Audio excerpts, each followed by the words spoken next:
नमस्कार, अरुणाचल समाचार में आपका स्वागत है। मैं हूं अरमता सिंह आंगू। आइए बुलेटिन में सबसे पहले देखते हैं मुख्य समाचार।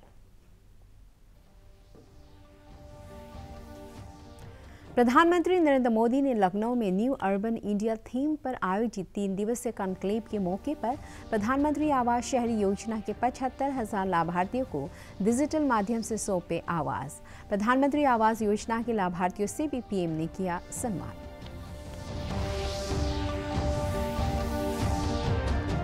केंद्रीय कैबिनेट द्वारा national mission on edible oils को मंजूरी दी जाने के बाद गुवाहाटी में पूर्वोत्तर राज्यों के लिए बिजनेस समिट की हुई शुरुआत। मुख्यमंत्री पेमा खांडू ने कहा, किसानों के कल्याण के लिए पहली बार नॉर्थ ईस्ट में बड़े पैमाने पर हो रहा है ऐसे कार्यक्रम का आयोजन। अरुणाचल प्रदेश निजी शिक्षण संस्थान नियामक आयोग ने निजी कॉलेजों के प्रतिनिधियों के साथ की बैठक। निजी कॉलेजों की आधारभूत संरचना, उनके पाठ्यक्रमों और छात्र छात्राओं की संख्या के बारे में ली जानकारी। यूजीसी और all India council of technical education के नियमों के पालन की भी हुई पड़ताल। प्रधानमंत्री नरेंद्र मोदी ने आज लखनऊ में न्यू अर्बन इंडिया थीम पर आयोजित 3 दिवसीय कॉन्क्लेव के मौके पर प्रधानमंत्री आवास शहरी योजना के 75,000 लाभार्थियों को डिजिटल माध्यम से आवास सौंपे। प्रधानमंत्री ने लखनऊ के इंदिरा गांधी प्रतिष्ठान में आयोजित इस कार्यक्रम की शुरुआत की। इस मौके पर उनके साथ रक्षा मंत्री राजनाथ सिंह, उत्तर प्रदेश की राज्यपाल आनंदीबेन पटेल, मुख्यमंत्री योगी आदित्यनाथ और केंद्रीय मंत्री हरदीप सिंह पुरी भी मौजूद थे। प्रधानमंत्री मोदी ने इस कार्यक्रम के दौरान प्रदेश के सभी जिलों में प्रधानमंत्री आवास योजना के अंतर्गत चयनित 75,000 लाभार्थियों को चाबी वितरण कर उनसे संवाद भी किया। इसके अलावा मोदी ने लखनऊ, कानपुर, गोरखपुर, झांसी, प्रयागराज, गाजियाबाद और वाराणसी के लिए 75 स्मार्ट इलेक्ट्रिक बसों को हरी झंडी दिखाई और कॉन्क्लेव एक्सपो में लगाई गई आधुनिक आवासीय तकनीकों पर आधारित प्रदर्शनी का अवलोकन भी किया।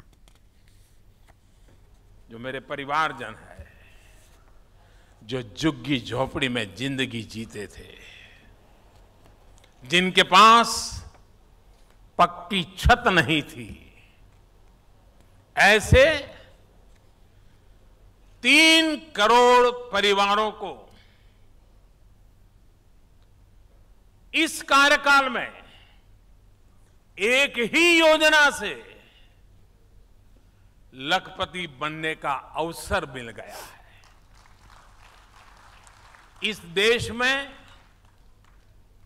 मोटा मोटा अंदाज करें तो 25-30 करोड़ परिवार है, मोटा मोटा अंदाज करें। उसमें से इतने छोटे से कार्यकाल में 3 करोड़ गरीब परिवार लखपति बनना, ये अपने आप में बहुत बड़ी बात है।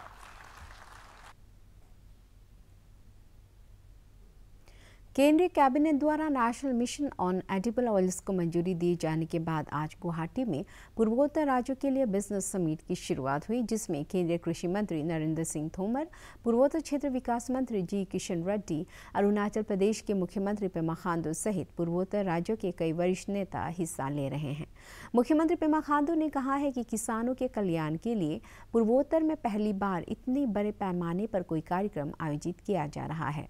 कार्यक्रम की शुरुआत में ऑयल पाम का सांकेतिक पौधारोपण भी किया गया, जिसमें मुख्यमंत्री खांडू सहित वरिष्ठ नेताओं ने हिस्सा लिया।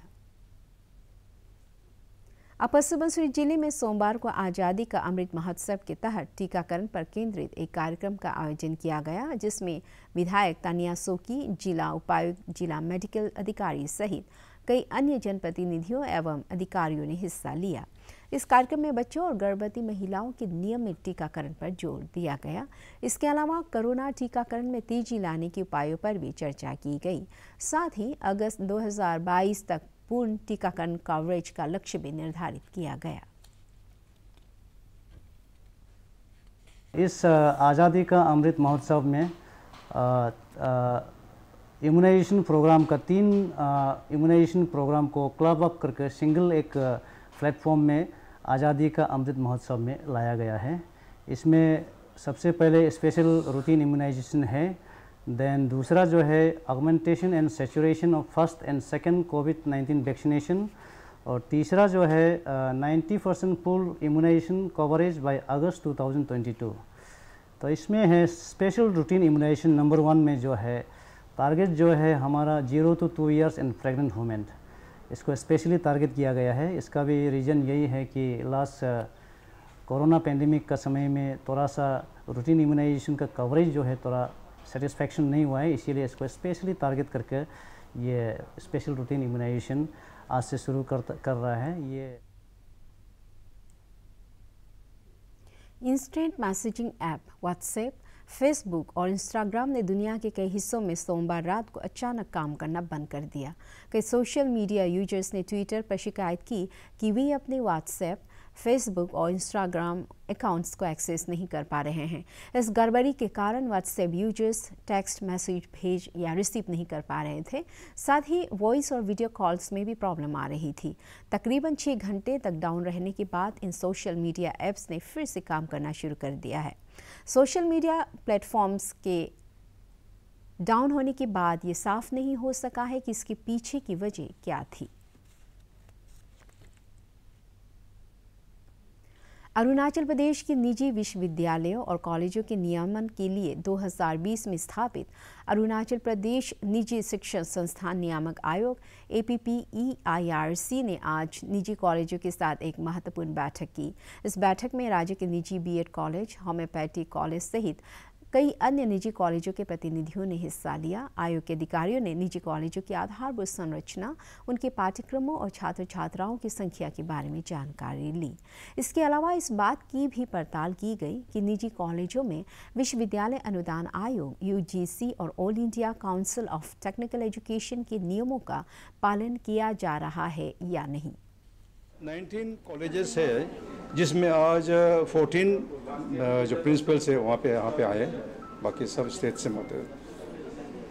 तो हमारा जो मेन मुद्दा है कि एक इंटरेक्शन होगा और पहले हम देखना चाहते थे कि इनकी स्टेटस कॉलेजेस की कहाँ पे स्थापित है, एस्टेब्लिश्ड है और क्या क्या कोर्सेज वहाँ पे चला रहा है और जो UGC का नॉर्म्स है, AICTE का नॉर्म्स है और बाकी जो भी जितना भी रेगुलेटरी जो इनकी जो नॉर्म्स है उसको फॉलो करता है नहीं करता है। तो उन्होंने जो अपना जो कॉलेज का उन्होंने प्रेजेंटेशन दिए हैं, मतलब जितने भी कॉलेजेस आए हैं मतलब मैंने, और इसके बीच में जो भी शॉर्ट कमिंग है हम लोगों ने उसको पॉइंट आउट किया है और करेक्शन करने के लिए बोला है मतलब।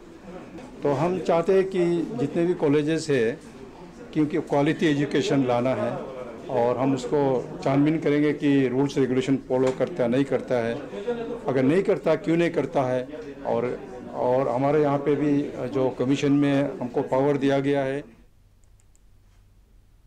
देश भर में पिछले 24 घंटे में कोविड के 18,346 से अधिक नए मामले दर्ज किए गए और 29,639 रोगी स्वस्थ हुए।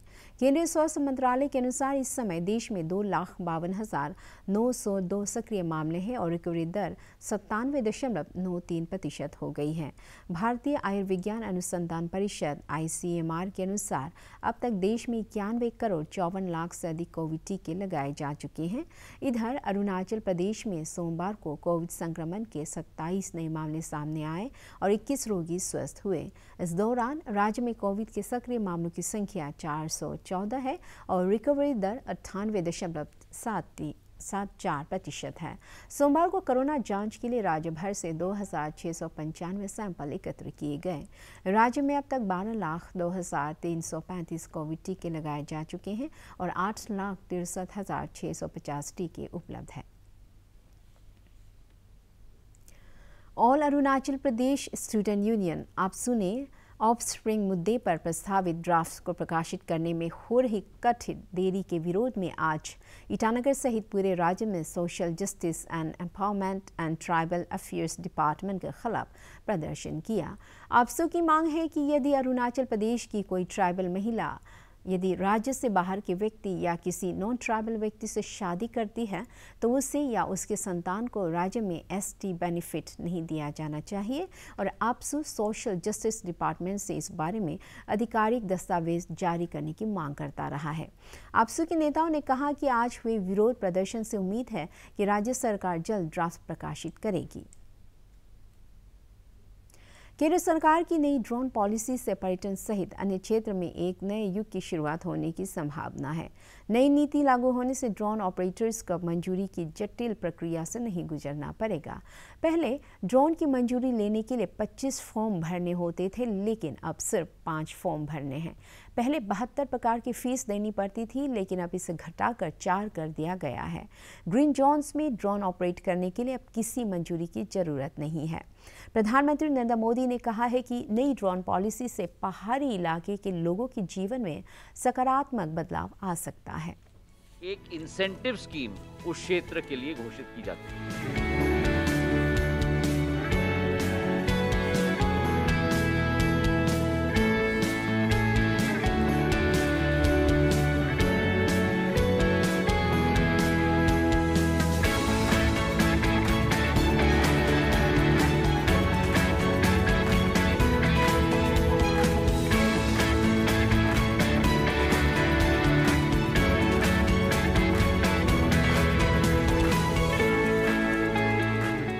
ड्रोन टेक्नोलॉजी से जुड़े नियमों में हुआ बदलाव।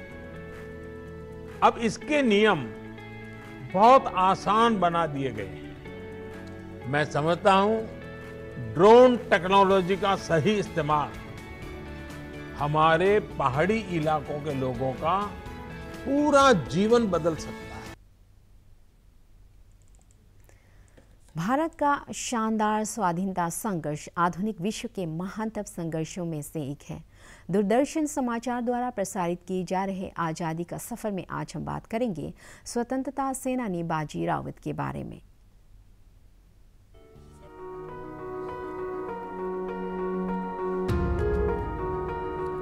आज स्वाधीनता सेनानी बाजी राउत की जयंती है।